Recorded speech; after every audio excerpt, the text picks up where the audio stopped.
Think of an area of a town where you grew up. Imagine losing it. Most people don't realize how much land has been lost in South Louisiana over the last 80 years. I guess I noticed it all my life, just never really paid attention to it to a certain extent till it I guess kind of became an issue.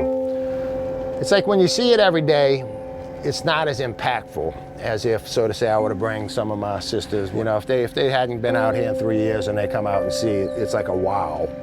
You know, they can't believe how wide the bayous got, how much less shoreline area is. The situation is dire. We are at a point now where not all communities can be saved. Some will have no choice but to relocate. We just adapt. We just learn how to live. It's because of the land loss, we're having to move further and further in. This is the ecological crisis of our time, and it's not just a threat to South Louisiana. Look at Baton Rouge, what just happened to Baton Rouge. It wasn't a hurricane or anything that flooded Baton Rouge. And they had water that was over the top of the houses out there because they don't have the pumping system that we have here. It has the potential to be an enormous economic disaster for the nation if it's not righted starting now. If nothing is done, the land loss that potentially could be lost when you say 50 years from now,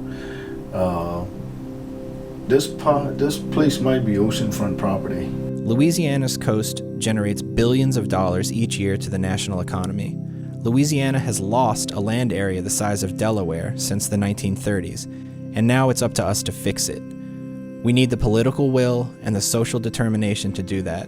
The challenge, like anything else, when I see it in working with other legislators, is their obligation and responsibility to represent the people in their district. Yeah, I really have hope on our coast if we all get together.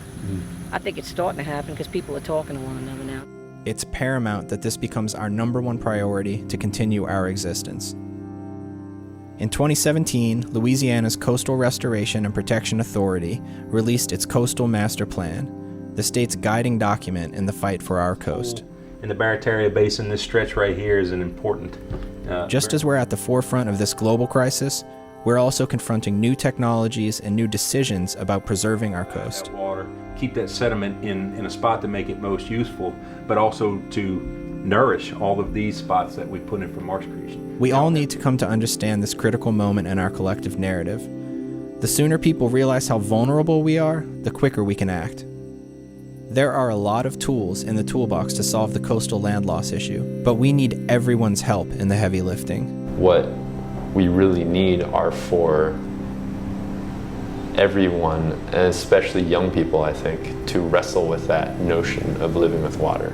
The films in the Louisiana Endowment for the Humanities Waterways series take us to places where coastal land loss is a part of daily life.